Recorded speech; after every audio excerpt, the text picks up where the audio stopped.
মঙ্গলা মা আর মঙ্গলা মায়ের ত্রিশূল এই দুটো নাকি ভগবানের শক্তিকেও হার মানিয়ে দিতে পারে, এমন অসীম ক্ষমতা এর মধ্যে রয়েছে।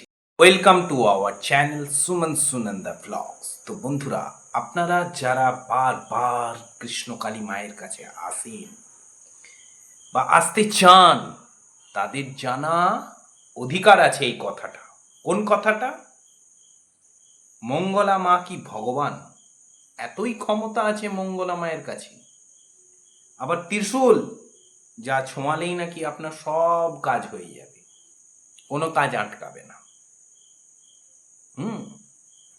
রোগ, শোক, চাকরি হচ্ছে না, মেয়ের বিয়ে হচ্ছে না, এভরিথিং, যত সমস্যা আছে সব সমাধান হয়ে যাবে ত্রিশূল ছোঁয়ানোতে। আপনারা অনেকেই বলছেন বিশ্বাস করি না এগুলোকে, আবার অনেকে বলছেন আমার দারুণ কাজ হয়েছে, দারুণ। তাহলে কি বলবো, কোনটা সত্যি কোনটা মিথ্যা, সেই নিয়ে আজকের ভিডিওটা। তার আগে আমি একটা ঘটনা আপনাদেরকে বলে দিই। এমন এমন রোগগ্রস্ত মানুষ যারা কৃষ্ণকালী মায়ের কৃপা নেওয়ার জন্য আসেন, তারা কাকে দেখে আসেন? কৃষ্ণকালী মাকে দেখে না সেবায় মঙ্গলা মাকে দেখে? অনেকে তো আবার মঙ্গলা মায়ের পুজো করতে শুরু করে দিয়েছে, ধূপবাতি, প্রদীপ জ্বালিয়ে আরতি সবই করছেন। আপনাদের কি মনে হয় যে মঙ্গলা মায়ের কাছে এত ক্ষমতা রয়েছে যা মানুষের রোগ শোক সমস্ত কিছু সমস্যার সমাধান করে দিতে পারে? না, এটা কৃষ্ণকালী মায়ের কৃপা। কোনটা সেটা কমেন্টে লিখুন, কমেন্ট বক্সে গিয়ে লিখুন। দেখবেন এমন একটা জিনিস হয়ে যায় না, যে ভক্তি মার্গে মানুষই হয়ে যায় ভগবান, আর যে অরিজিনাল ক্ষমতার আধারগ্রস্ত সে কিন্তু হয়ে যায় ঠুঁটো জগন্নাথ। মানে জগন্নাথকে ঠুঁটো জগন্নাথ বলে, তার হাত নেই দেখবেন, কিন্তু মনে রাখবেন শ্রীকৃষ্ণের আত্মা হৃৎপিণ্ড কিন্তু ওই জগন্নাথের মধ্যেই আছে। তেমনি এখানে আপনাদেরকে বলে রাখি, মঙ্গলা মাকে কিন্তু কৃষ্ণকালী মা কৃপা করেছেন মানুষের উপকার করার জন্য। এবার সত্যিই করেছেন না মিথ্যা করেছেন সেটা তো আপনারা কমেন্টে লিখবেন, ঠিক আছে? কিন্তু আপনাদেরকে বলে রাখি, মাটির মূর্তি বানিয়ে আজ সনাতনীরা ভণ্ডামো করছে, এই কথাটা আপনারা অনেকেই বলছেন না? যারা অন্য ধর্মের আছেন তারা বলেন। কিন্তু আপনাদেরকে বলে রাখি, আপনি যে ধর্মেরই মানুষ হন, মাটিকে অস্বীকার কেউ করতে পারবেন না। মাটি থেকেই সব কিছুর উৎপত্তি হয়। তাই মায়ের মূর্তিও মাটির হলেও তার মধ্যে শক্তি আছে। ওই মাটি থেকেই গাছ হয়, ওই মাটির থেকেই আমাদের শরীরের সমস্ত ম্যাটেরিয়াল তৈরি হয়। তাহলে মাটিকে অস্বীকার কি করে করতে পারবেন? করতে কোনোদিনই পারবেন না। এ জন্ম কেন, আরো 50 জন্ম নিলেও পারবেন না। যেটা আমার বলার বিষয়, যে মঙ্গলা মা সত্যিই কি ভণ্ড, না ভেলকিবাজ, না মঙ্গলা মা কি করতে চাইছে অ্যাকচুয়ালি? এত জায়গায় মন্দির করলো, সব জায়গায় বন্ধ হয়ে গেল, ঘুরছে খালি মন্দির বানাবে বলে।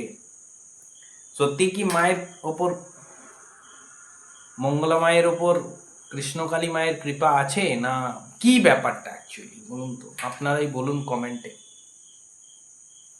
অনেকেই আসছেন বলছেন যে উপকার পাইনি। আপনাদের কি মনে হয় যে সবাই উপকার পেয়ে যাবে?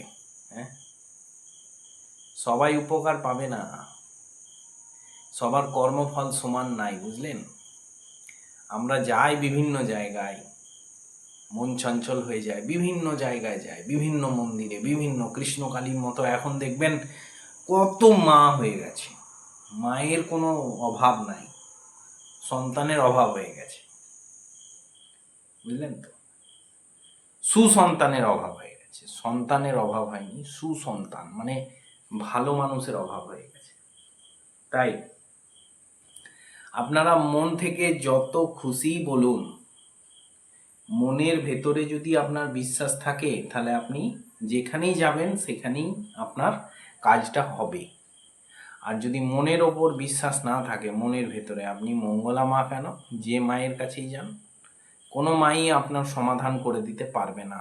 কোনো বড় বড় ত্রিশূল ছোঁয়ান না কেন, কিছু করতে পারবে না। মনের বিশ্বাস রাখতে হবে, কর্মের প্রতি আস্থা রাখতে হবে, বুঝলেন তো? তবেই আপনার জীবনে কিছু হবে, আর না হলে হবে না। আপনি যে সমস্যা আছে সেই সমস্যা কিন্তু কোনোদিন সমাধান হবে না, বাড়তে থাকবে বাড়তে থাকবে। তাই বলবো একটা কথা মাথায় রাখুন, যে মঙ্গলা মাকে ভণ্ড বলার আগে, ঠিক আছে, নিজেরা আগে মনস্থির করুন যে আমাদের ওপর ভগবানের কৃপা আনতে গেলে আমাদেরকে নিজেকে শুধরাতে হবে, নিজেদের কর্মটাকে ঠিক করতে হবে, ঠিক আছে? কাউকে ভণ্ড বলে লাভ নেই, ঠিক আছে? আপনি কেন আসছেন? আপনাকে কে বলেছিল আসতে? আপনাকে তো বলেনি কেউ যে আসুন। সবার একটা, আপনি বিজনেসই বলুন আর মন্দিরই বলুন, যাই বলুন, বিভিন্ন জায়গায় বিভিন্ন মন্দির আছে, আপনাকে তো বলেনি যে এখানে আসুন। আপনারা নিজের ইচ্ছাতে আসছেন, ঠিক আছে? মন্দির করেছে সেটা তার ব্যাপার, কিন্তু আপনারা যে আসছেন, এসে যদি উপকার না পেয়ে গালিগালাজ করেন, দোষারোপ করেন, নিজেকে আগে দোষ দিন। নিজেকে আগে দোষ দিন যে হ্যাঁ আমি দোষী। কেন? আমার মনের মধ্যে ভক্তি নেই, আমার ভেতরের মধ্যে ভক্তি নেই। সে ভক্তি যদি না থাকে আপনি উপকার পাবেন না, কোথাও পাবেন না। এখানে কেন, আপনি যদি 5,000 জায়গা ঘোরেন তবুও পাবেন না, পাবেন না, পাবেন না। এটা আমি নিশ্চিতভাবে বলতে পারি। যদি বিশ্বাস থাকে তাহলে আপনি ঘরের মধ্যে যে দেবতাকে প্রতিষ্ঠা করেছেন, একটা ফটো রেখেছেন তো, কৃষ্ণেরই হোক, কালীরই হোক, যারই হোক, ধূপবাতি দেখান তো, তার মধ্যে শক্তি নেই? অবশ্যই শক্তি আছে, কিন্তু আপনার ভেতরে ডাকার ক্ষমতা নেই। এটা আগে করুন, ঠিক আছে? আমি একটু আগেই বললাম যে মাটি থেকেই সব কিছু উৎপত্তি। দেখুন, মাটির থেকেই দুর্গা বানিয়ে দিচ্ছে, মাটির থেকেই সরস্বতী বানিয়ে দিচ্ছে, আবার মাটির ইঁট পুড়িয়ে বড় বড় বিল্ডিং হয়ে যাচ্ছে। তাহলে মাটির মধ্যে শক্তি নেই? হ্যাঁ, ভুল ভাল কথা বলেন আপনারা। মাটি হচ্ছে সব থেকে বড় খাঁটি জিনিস। সেই জন্য রামকৃষ্ণদেব বলে গেছে যে মাটি খাঁটি, ঠিক আছে?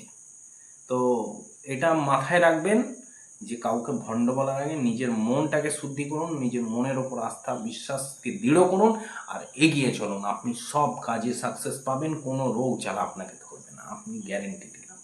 যাই হোক, আজকের ভিডিওটা এখানেই শেষ করছি। আশা করি ভিডিওটা ভালো লেগে থাকলে অবশ্যই চ্যানেলটাকে সাবস্ক্রাইব করে রাখবেন, ভিডিওটাকে লাইক করবেন, অবশ্যই লাইক করুন আর শেয়ার করে দিন, সবার মধ্যে বার্তাটা পৌঁছে দিন, সবাই মধ্যে মনোবলটা বাড়িয়ে দিন, ঠিক আছে? আজকের ভিডিও এখানেই শেষ করছি। আর অবশ্যই কমেন্টে লিখুন একটা দেবতার নাম, দেখবেন আপনার কাছে সুখবর পৌঁছাবে, তাড়াতাড়ি পৌঁছাবে। যাই হোক, গুড বাই আজকে।